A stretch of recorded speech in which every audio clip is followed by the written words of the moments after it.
Before we dive into this incredible story, make sure you're part of our journey. Hit that subscribe button, turn on notifications, and get ready for a story that will leave you thinking. And if you love inspiring tales, a like goes a long way. She can't even hold a leash. The words sliced through the pristine air of West Side Elite Animal Sanctuary, leaving the 10-year-old girl frozen in place, her prosthetic arms hanging limply at her sides. The designer-clad couple smirked, their diamond-studded dog collar catching the morning light streaming through the glass enclosures. The sanctuary manager nodded sympathetically at the child before turning back to her clipboard. "I'm sorry, Lily, but Max has been officially adopted. You should have submitted proper paperwork." Around them, potential pet parents in cashmere sweaters and Italian loafers browsed the premium enclosures, price tags hanging where adoption information should be. The old retriever with graying muzzle whined softly, pressing against the glass toward the only human who had visited him daily for 2 years. In the corner of the reception area, a man in a simple baseball cap lowered his sunglasses slightly. Few noticed his presence, but his eyes never left the scene unfolding before him: the trembling chin of a child, the indifferent shrug of privilege, and the desperate pause of an aging dog scratching at the barrier between abandonment and love. If this moment made you feel something, imagine what's coming next. Hit that like button and stay with us. Subscribe now. Lily's shoulders hunched forward as she tried to make herself smaller, a practiced motion from years of unwanted stares. "But I've been saving," she whispered, her voice barely audible over the ambient classical music piped through hidden speakers. $312.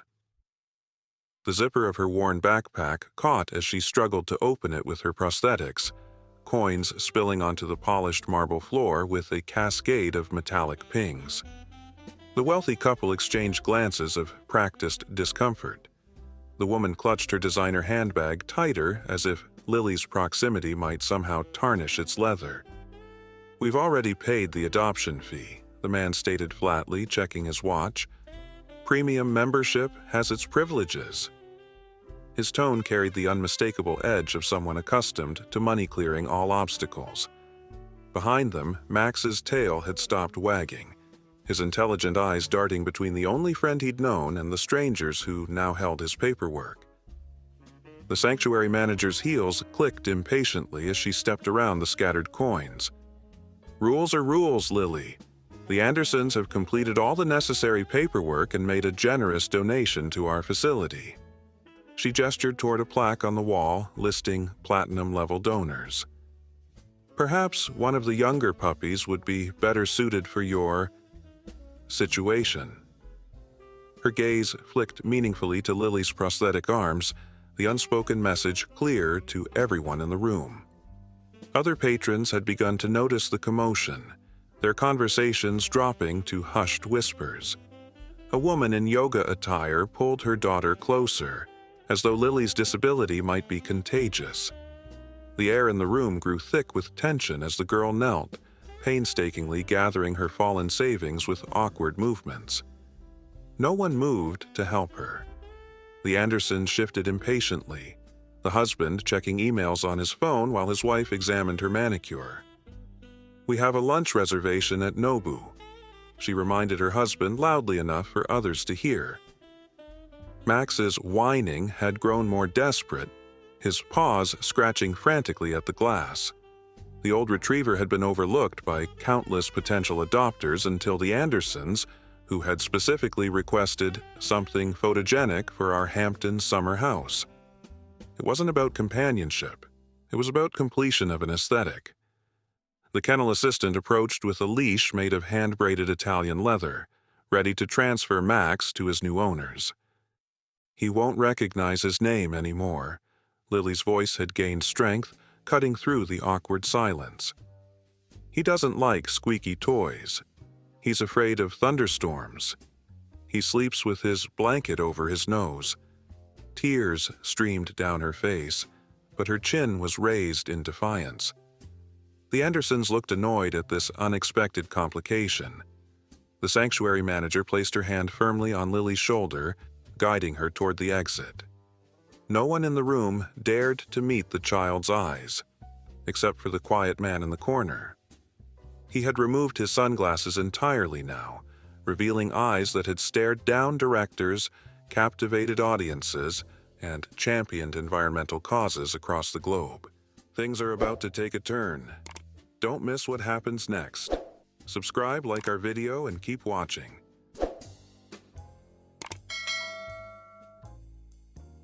Excuse me. Leonardo DiCaprio's voice carried a quiet authority that immediately silenced the room. He stepped forward, baseball cap still low over his brow, but his presence undeniable. The sanctuary manager froze, her hand still on Lily's shoulder. The Andersons' expressions transformed from annoyance to starstruck recognition in an instant. I couldn't help overhearing. His approach was casual but deliberate, each step measured as heads turned and whispers of recognition rippled through the space. The manager's professional smile returned with dazzling speed. "Mr. DiCaprio, we had no idea you were visiting today. We would have prepared a private tour." She quickly released Lily, smoothing her blazer. The Andersons stepped forward eagerly, hands extended. Leonardo nodded politely but moved past them, kneeling instead before Lily. Their hands hung awkwardly in the air before dropping to their sides. "How long have you been friends with Max?" he asked, his voice pitched only for her, though in the hushed room everyone strained to hear. Lily's eyes widened in surprise, not at recognizing the celebrity before her, but at being addressed directly when everyone else had been looking through her. 2 years, 3 months, and 14 days, Lily answered, her voice steadier now. They brought him in after his owner died. Nobody wanted him because he was too old. She gestured toward Max with her prosthetic arm.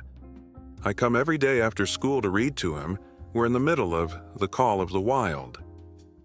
Behind the glass, Max's tail had begun wagging frantically again, his entire body quivering with recognition at Lily's voice.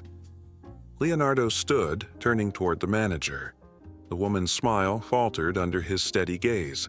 "Is there some policy preventing this young lady from adopting Max?" His question hung in the air, deceptively simple, yet weighted with unspoken challenge. Phones had appeared in the hands of other patrons, recording the unexpected encounter. The famous environmental activist and Oscar winner now standing as advocate for a child they had all been eager to dismiss. "Well, we have certain requirements," the manager began, her voice faltering. "Financial stability, proper living conditions, ability to provide." She trailed off, suddenly aware of how her words sounded in the now silent room. "Ability?" Leonardo repeated softly, the single word carrying volumes. He gestured toward Max, still pressing against the glass toward Lily. "That dog has chosen his person. 2 years of daily visits sounds like commitment to me." His eyes swept the room, taking in the luxury accessories, the branded pet supplies, the clear division between those who belonged in this exclusive establishment and the one child who had been deemed unsuitable. Mrs. Anderson stepped forward, her diamond tennis bracelet catching the light. "We've already paid $5,000, she interjected, her tone suggesting this fact alone should settle the matter. "Plus, we've made a substantial donation to the sanctuary." Her husband nodded vigorously beside her as if the mention of money was the final word in any discussion. "I understand," Leonardo replied with the patience of someone who had navigated Hollywood negotiations for decades. "Would you allow me to match your donation? And, perhaps—" He looked directly at Lily, whose eyes had never left Max. "Perhaps we might consider what's best for Max himself." The retriever's whining had become a distinct bark now, his paws frantically scrabbling at the barrier separating him from Lily. The sanctuary staff exchanged uncomfortable glances as the undeniable bond between dog and girl became impossible to ignore. This story is only getting deeper. What would you do in this situation? Comment below and let's talk. The sanctuary manager's composure cracked under the weight of the moment. Mr. DiCaprio, while we appreciate your concern, we have procedures that must be followed. The Andersons have priority as platinum members. Her voice had taken on a defensive edge as she clutched her clipboard tighter. Around the room, phones continued recording, capturing every word, every reaction, every subtle shift in power. I'm curious about those procedures, Leonardo said, his tone conversational yet penetrating. He walked slowly toward Max's enclosure, where the dog was still barking, his voice now hoarse with effort. Is there a procedure for measuring love? For quantifying commitment? He turned back to face the room. Because I think we're witnessing something remarkable here that can't be captured in paperwork or membership tiers. Lily had remained silent, her eyes locked with Max's through the glass. She pressed one prosthetic hand against the barrier, and Max immediately aligned his paw with it, the connection transcending the physical limitation. Mr. Anderson cleared his throat awkwardly. Look, we didn't know the dog had some sort of attachment. We just want a nice pet for our vacation home. A vacation home? Leonardo repeated softly, the implications hanging in the air. Max would be alone when you're not there. His question wasn't accusatory, but it landed with precision. The Andersons exchanged glances, suddenly defensive. We have staff, Mrs. Anderson replied quickly, and a large yard with a view of the ocean. She gestured dismissively toward Lily.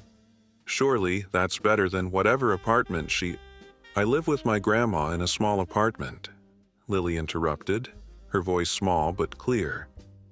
But I'd take Max to the park every day. I'd sleep on the floor with him during thunderstorms. I've been saving my allowance for 2 years. She looked up at Leonardo, then at the Andersons. He doesn't need a view. He needs someone who loves him. The simple truth of her words silenced the room. Leonardo placed a gentle hand on her shoulder. I think that's what we all need, isn't it? He turned to address the gathering crowd directly now, his voice carrying the passion that had made him not just a star but an advocate. We measure worth in square footage and bank accounts, but a heart's capacity to love, that can't be bought or sold. The sanctuary manager's professional facade had completely collapsed, her eyes darting between the celebrity, the wealthy clients, and the growing number of recording phones. Perhaps we could find another dog for the Andersons, she suggested weakly. We have several younger, purebred puppies that would be perfect for... We don't want compromises, Leonardo interrupted gently. We want what's right. He reached into his pocket and pulled out his wallet. I'd like to make a donation to cover Max's adoption fees for Lily. And I'd like to match whatever the Andersons have contributed. He looked directly at the couple. But more importantly, I'm asking you to recognize what's happening here. This isn't about money, it's about connection. Mrs. Anderson's carefully maintained expression wavered as she looked at Max, still pressed against the glass near Lily. For the first time, she seemed to truly see the dog, not as an accessory, but as a being with his own attachments and needs. Her husband shifted uncomfortably beside her. Christine, he murmured to his wife, maybe we should...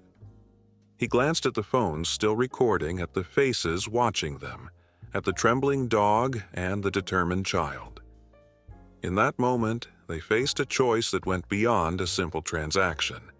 A choice about what kind of people they wanted to be, not just in private, but now in the public eye of dozens of witnesses and Leonardo DiCaprio himself.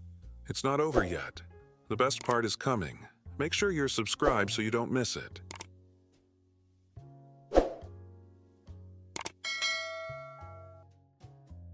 Mrs. Anderson's shoulders relaxed slightly as she met her husband's eyes.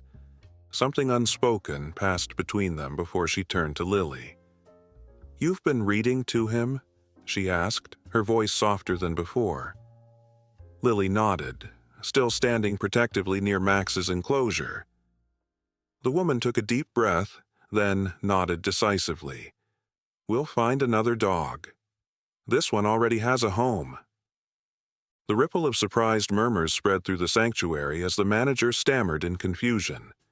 Leonardo smiled, genuine warmth reaching his eyes. "Thank you," he said simply to the couple.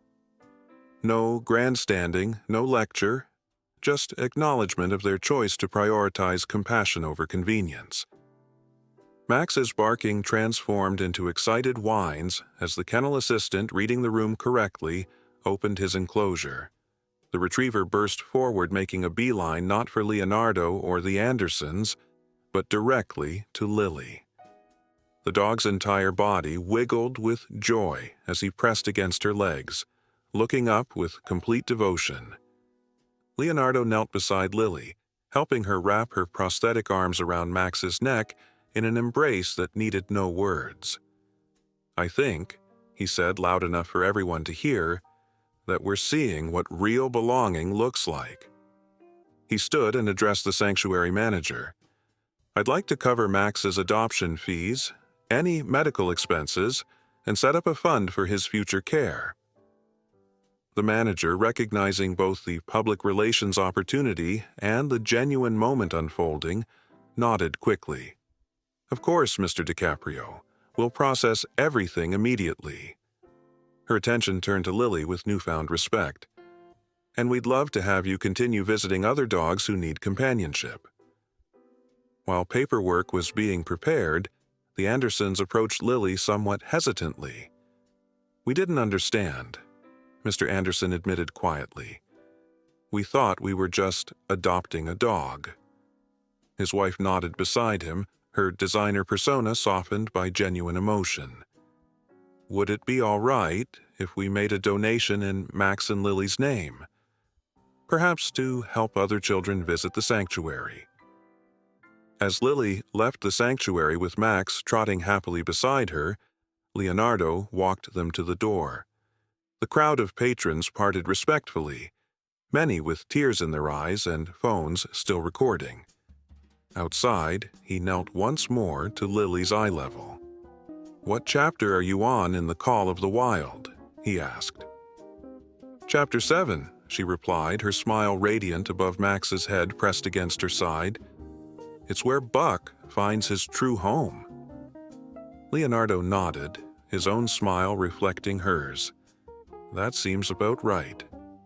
He glanced at Max, then back to Lily. "True homes aren't built of marble and glass. They're built in here." He touched his heart lightly. Videos of the encounter spread across social media within hours. By evening, Shaker Max and Lily was trending worldwide, alongside DiCaprio Hero and True Connection. The sanctuary received unprecedented donation offers and adoption applications. The Andersons established a foundation helping children with disabilities connect with shelter animals. And in a small apartment across town, an old retriever slept contentedly at the foot of a bed, his blanket covering his nose, finally and truly home with the one person who had always seen his worth beyond any price tag. Wow, what a story! If this moved you, imagine what else we have for you. Hit that like button, drop a comment, and let us know what you think.